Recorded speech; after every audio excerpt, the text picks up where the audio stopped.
दोस्तों, क्या आप जानते हैं कि एसबीआई के एक खास म्यूचुअल फंड में अगर आप सिर्फ 1,000 रुपए प्रति महीने की एसआईपी करें, वो भी सिर्फ 3 साल तक, तो आगे चलकर यही इन्वेस्टमेंट आपको 30 से 42 लाख रुपए तक का फंड बनाकर दे सकता है।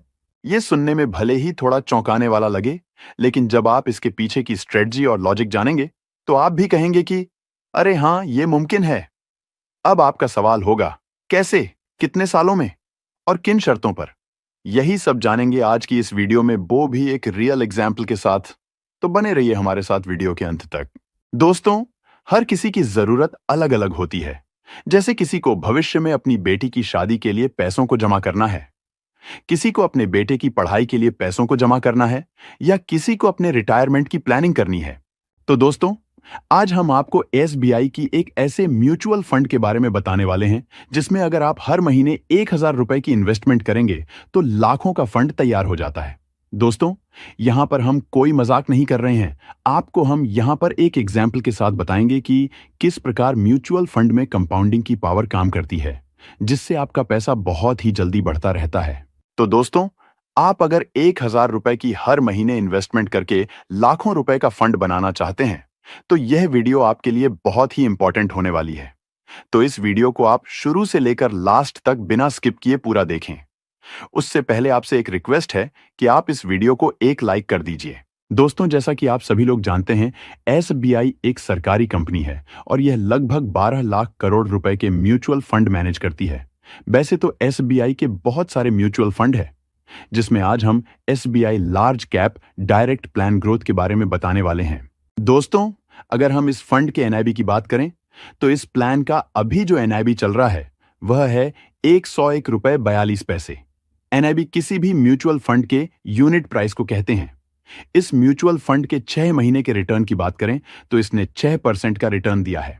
अगर हम इसके पिछले 1 साल की बात करें, तो इसने 1.5% तक का इसने माइनस में रिटर्न दिया है। ऐसा इसलिए क्योंकि पिछले साल ग्लोबल अनसर्टेनिटी की वजह से कुछ खास परफॉर्म नहीं कर पाया, लेकिन पिछले 3 सालों में 15% का एनुअलाइज्ड रिटर्न अपने इन्वेस्टरों को दिया है। वहीं पिछले 5 सालों में 20% का एनुअलाइज्ड रिटर्न दिया है। दोस्तों, एसबीआई की तरफ से इस फंड को 1 जनवरी 2013 को लॉन्च किया गया था। इस फंड में अब तक करोड़ों लोगों ने 53,954 करोड़ रुपए इन्वेस्ट किए हैं। इस म्यूचुअल फंड का एक्सपेंस रेशो 0.81% है। इस म्यूचुअल फंड में अगर आप लमसम इन्वेस्टमेंट करना चाहते हैं, तो मिनिमम 5,000 रुपए की इन्वेस्टमेंट करनी होगी। लमसम में मैक्सिमम इन्वेस्टमेंट की कोई भी लिमिट नहीं है। आप जितना भी चाहे इन्वेस्टमेंट कर सकते हैं। अगर आप इस म्यूचुअल फंड में एसआईपी शुरू करना चाहते हैं, तो उसमें भी इन्वेस्टमेंट मिनिमम 500 रुपए मंथली का है। मैक्सिमम इन्वेस्टमेंट की यहां पर कोई भी लिमिट नहीं है। दोस्तों, अब आपके मन में सवाल होगा कि अगर हम इस म्यूचुअल फंड में पैसा लगा दें और अगर हमें 1 साल के अंदर इमरजेंसी सिचुएशन में पैसों की जरूरत पड़ जाए, तो क्या हम इसे निकाल सकते हैं? तो इसका आंसर है यस, आप कभी भी अपने पैसे को निकाल सकते हैं। लेकिन अगर आप 1 साल के अंदर अपने पैसे को विड्रॉल करते हैं, तो आपको 1% का एग्जिट चार्ज देना होगा। अगर हम इस फंड के रिस्कोमीटर की बात करें, तो ये फंड वेरी हाई रिस्क की कैटेगरी में आता है। आइए अब बात करते हैं इस म्यूचुअल फंड से मिलने वाले रिटर्न पर लगने वाले टैक्स की। अगर आप इस फंड में इन्वेस्ट करके 1 साल से पहले रिडीम करते हैं, तो उस पर आपको 20% का short term capital gain tax देना होगा। वहीं अगर आप यूनिट्स को 1 साल के बाद बेचते हैं, तो उस पर मिलने वाले लाभ में पहले 1,25,000 तक कोई टैक्स नहीं लगेगा, लेकिन उससे ज्यादा के लाभ पर 12.5% long term capital gain tax देना होगा। यह टैक्स केवल आपके मुनाफे पर लगेगा, न कि पूरे रिडेम्पशन अमाउंट पर। चलिए आप बात करते हैं एक ऐसी इन्वेस्टमेंट स्ट्रेटजी की, जिसको अगर आप यूज करते हैं, तो आप ज्यादा से ज्यादा म्यूचुअल फंड में इन्वेस्ट करके रिटर्न बना सकते हैं। वह इन्वेस्टमेंट स्ट्रेटजी क्या है, चलिए उसको विस्तार से समझ लेते हैं। जैसा कि आप सभी लोग जानते हैं, हमारे इंडिया का इन्फ्लेशन रेट 6 से 7% ईयरली का है, जिस वजह से चीजों के दाम दिन ऑफ दिन बढ़ते जा रहे हैं और जो पैसों की वैल्यू है वह घटती जा रही है। तो आप जो भी इन्वेस्टमेंट करते हैं, उसमें अगर आप एडिशनल इन्वेस्टमेंट और ऐड कर दें, मतलब स्टेप अप एसआईपी 10% और ऐड कर दें, तो आप इन्फ्लेशन को बीट कर पाएंगे। मतलब अगर आप एसबीआई की इस स्कीम में 1,000 रुपए मंथली इन्वेस्टमेंट करते हैं, तो आपको पहले साल 1,000 रुपए, दूसरे साल 10% ऐड करके मतलब 1100 रुपए, उसके अगले साल 10% और ऐड करके 1210 रुपए की इन्वेस्टमेंट करनी होगी। चलिए हम रिटर्न को अब कैलकुलेट करके देखते हैं। हम यहां पर मानकर चलते हैं कि आप हर महीने 1000 रुपए मंथली की इन्वेस्टमेंट करेंगे और इस म्यूचुअल फंड के पास्ट परफॉर्मेंस को देखते हुए हम इस म्यूचुअल फंड का एक्सपेक्टेड रिटर्न 15% ईयरली मानकर चलते हैं।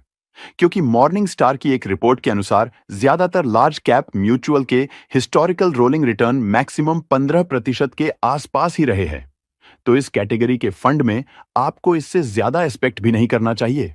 तो हम इस म्यूचुअल फंड का एक्सपेक्टेड रिटर्न 15% ईयरली मानकर चलते हैं। तो इस हिसाब से अगर आप फर्स्ट ऑप्शन को फॉलो करके इन्वेस्टमेंट करेंगे तो 3 साल में 45,679 रुपए का फंड बना सकते हैं। अगर आप सेकंड ऑप्शन को फॉलो करके इन्वेस्टमेंट करेंगे तो 92,384 रुपए का फंड बना सकते हैं। और अगर आप थर्ड ऑप्शन को फॉलो करके इन्वेस्टमेंट करते हैं तो आप 30,41,184 रुपए का एक बड़ा फंड बना सकते हैं। चलिए इसको डिटेल में हम समझते हैं। अगर आप अपनी इन्वेस्टमेंट में फर्स्ट ऑप्शन को फॉलो करते हैं, मतलब अगर आप एक नॉर्मल एसआईपी में 1000 रुपए मंथली इन्वेस्ट करते हैं तो 3 साल में जो आपकी टोटल इन्वेस्टमेंट होगी वह होगी 36,000 रुपए, जिस पर एक्सपेक्टेड 15% एनुअल रिटर्न के हिसाब से आपके टोटल फंड की वैल्यू 45,679 रुपए बन जाती है। लेकिन अगर आप सेकंड ऑप्शन के हिसाब से इन्वेस्टमेंट करते हैं, मतलब 1000 रुपए प्लस 10% स्टेप अप एसआईपी करते हैं, तो 3 साल में जो आपकी टोटल इन्वेस्टमेंट होगी वह होगी 43,273 रुपए, जिस पर एक्सपेक्टेड 15% एनुअलाइज रिटर्न के हिसाब से आपके टोटल फंड की वैल्यू 92,384 रुपए बन जाती है। दोस्तों, जैसा कि हमने पहले आपको वीडियो में बताया कि आपको 3 साल इन्वेस्टमेंट करना है, फिर कुछ साल तक इन्वेस्टेड भी रखना है, जिससे आप एक्सपेक्टेड 30 से 40 लाख रुपए का एक बड़ा फंड बना सकते हैं। तो इसके लिए आपको तीसरे ऑप्शन को फॉलो करके इन्वेस्टमेंट करनी होगी। जैसा कि हमने देखा कि सेकंड स्टेप में आपने 1000 मंथली 3 साल तक इन्वेस्ट किया। इसके बाद आपके टोटल फंड की वैल्यू एक्सपेक्टेड 45,679 हो जाती है। तो दोस्तों, अगर आप छोटी छोटी इन्वेस्टमेंट से 30 लाख का एक बड़ा फंड बनाना चाहते हैं तो आपको अपनी इन्वेस्टमेंट को अधिक समय भी देना होगा। अब दोस्तों, यह जो 3 साल तक इन्वेस्टमेंट की, जिसकी वैल्यू एक्सपेक्टेड 45,679 रुपए हो जाती है, अगर इसको आप अगले 25 सालों तक इसी म्यूचुअल फंड में लमसम इन्वेस्टेड रखें और कोई भी अलग से इन्वेस्टमेंट ना करें तो 25 साल बाद आपके टोटल फंड की वैल्यू एक्सपेक्टेड 30,41,184 रुपए हो जाती है। अगर दोस्तों यह जो 45,000 रुपए की इन्वेस्टमेंट आपने लमसम 25 सालों के लिए की, अगर उसको ना करते और 3 साल के बाद ही यह 53,187 रुपए की धनराशि निकाल लेते तो शायद ही आप इसे कहीं अच्छी जगह लगा पाते और हो सकता है आप इसे खर्च ही कर देते। तो इसीलिए अगर आपको फ्यूचर में एक बड़े फंड की जरूरत पड़ने वाली है, जैसे बेटी की शादी करनी है, बच्चों की पढ़ाई के लिए एक बड़े फंड की जरूरत पड़ने वाली है, या आपको रिटायरमेंट की प्लानिंग करनी है, तो आप तीसरे वाले ऑप्शन को अपनाकर अपना इन्वेस्टमेंट कर सकते हैं, जिससे आप थोड़ा थोड़ा इन्वेस्टमेंट करके एक बड़ा फंड फ्यूचर के लिए बना सकते हैं। लेकिन ध्यान रखिए, पास्ट रिटर्न फ्यूचर के रिटर्न की गारंटी नहीं देते और म्यूचुअल फंड में रिस्क होता है। समय से साथ आपका फंड कैसा परफॉर्म करेगा, ये पूरी तरह मार्केट पर डिपेंड करता है। दोस्तों, ये केवल एक एजुकेशन पर्पस के लिए वीडियो है। जब भी आप किसी भी म्यूचुअल फंड में इन्वेस्ट करें, तब आप उस म्यूचुअल फंड के बारे में पूरा रिसर्च करें, क्योंकि म्यूचुअल फंड एक रिस्की इन्वेस्टमेंट है। दोस्तों, ये वीडियो आपको कैसा लगा? हमें कमेंट बॉक्स में कमेंट करके जरूर बताएं। आपको और किस प्रकार की वीडियो चाहिए, वह भी हमें कमेंट करें। वीडियो देखने के लिए आपका बहुत बहुत धन्यवाद।